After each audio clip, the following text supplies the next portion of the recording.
guys, Real Dude Reviews here with another review. Actually, this is going to be initial impressions on some floor mats I just got for my Tesla Model Y by a company from Abvesi. That's A-B-V-E-S-I. They're on Amazon, and they were actually a really reasonable price. I think they were like $89 for the full set.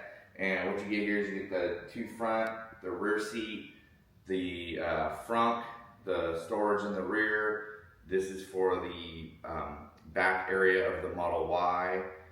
The three mats that go on the back of the three seats that you can fold down, so it protects the back seats. And then it was also cool that they threw these in. That was kind of nice. Just a visor thing here for a pair of sunglasses or reading glasses or whatever, and then some kind of wipe for wiping down your screen, I imagine. But anyway, they seem to be of good quality. They're a lot better than what I thought they were going to be for the price.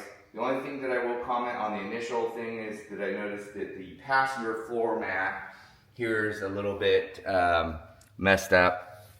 Hopefully that will come out with the heat once it's in the car, but we'll have to see. My next video all I'm going to do is a review after I've used it for a few weeks and see how they're holding up. That's it. See ya.